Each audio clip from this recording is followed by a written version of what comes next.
Hi friends, this is Caitlin, and today I'm sharing a Halloween slimline card that I made using a few new items and a few of my favorites from my stash with a couple different brands.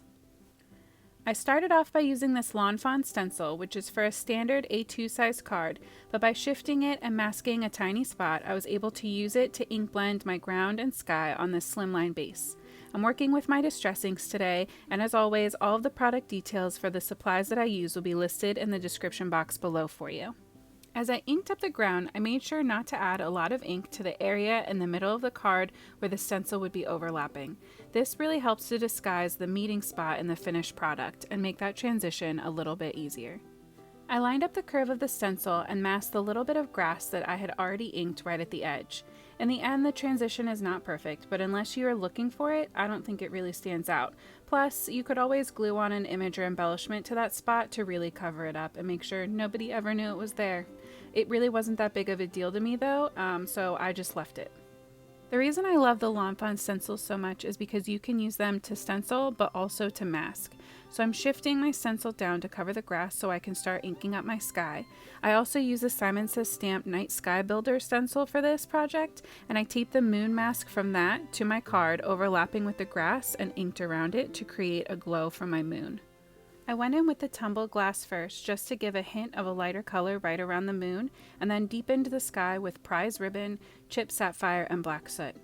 I actually recently updated how I store all of my distress cubes and my dome blending pads, and if this is something you'd be interested in seeing in a future video, please leave me a comment below.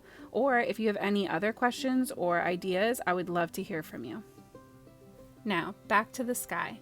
As you can see, I'm ink blending my way across the panel, and I'm fading the intensity of the color towards the middle, just like I did with the grass.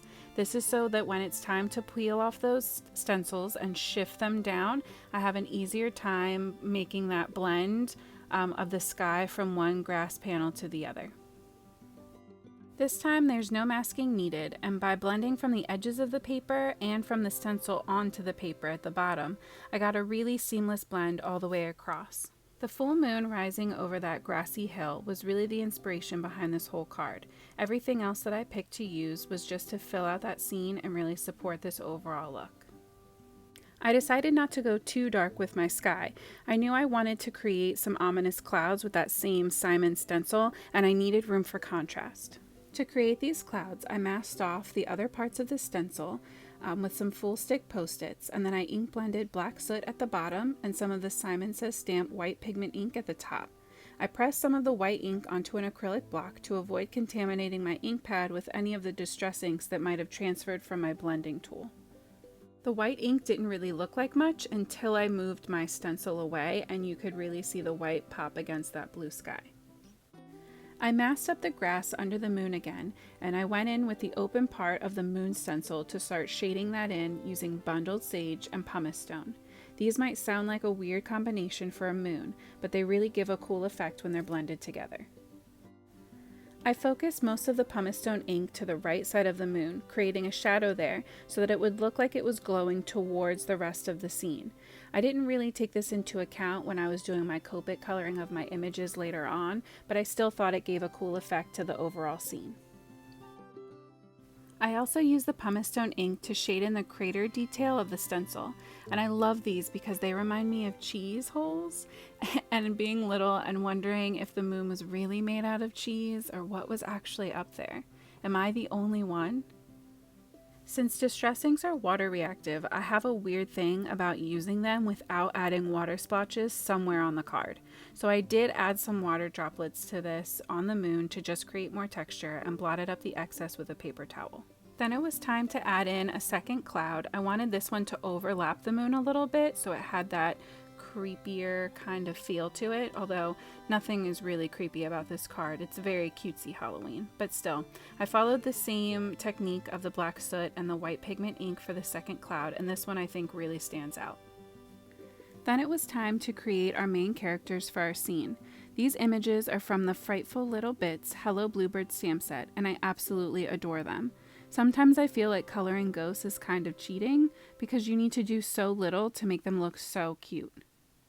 I'm using my Copic sketch markers, and my favorite way to color them is with a hint of neutral gray right around the edges and blending it out with the colorless blender, leaving a lot of white space so they read as white and not gray or black. It really helps to create a nice clean look. I'm also using my go-to pumpkin color trio, which is E09, YR18, and YR14. I generally work from my darkest to my lightest shade, and I encourage you to try it out both ways, especially if you're trying to get comfortable with your alcohol markers. I myself have only been using them for a little over a year, and when I first started, the darker colors were terrifying, and I planned out all of my shadows with my lightest shade first. It's taken a lot of trial and error, but now I am comfortable, for the most part, jumping straight into those shadows and blending my way up. That's something I really love about this craft. There are very few things that actually have a right or wrong way to do them, so it's really fun for us to get to play around and see what works for each of us. I decided to color in the sentiment the same way as the ghosts, and my favorite way to color in these bats is with the E70 family. I love that this brown is almost purple, and I think it adds a fun twist instead of the traditional black and gray bats that we're used to seeing. This set is one of my all-time favorites from Hello Bluebird, and all of their images are absolutely adorable.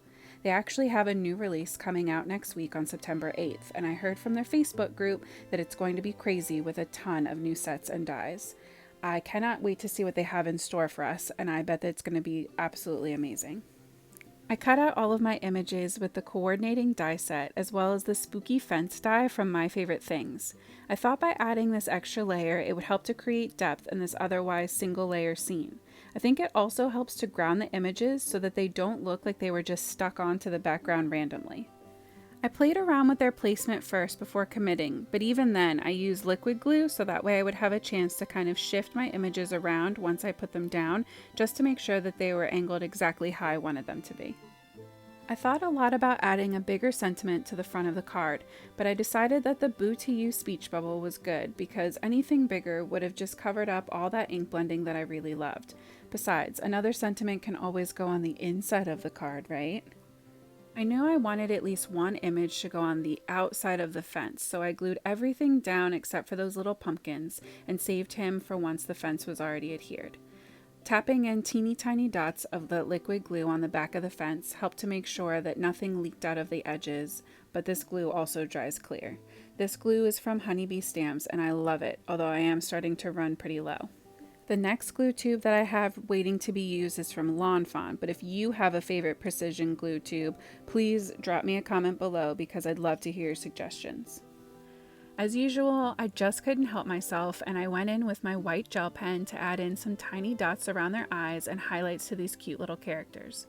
I also went in to create some stars on my background, and normally I would have done this earlier with splatter, but sometimes it's nice to have control over where your dots are going, and this with the clouds and the images, I really didn't mind taking a minute to go in and draw in little dots by myself instead of splattering basically my entire panel, which is what would have happened.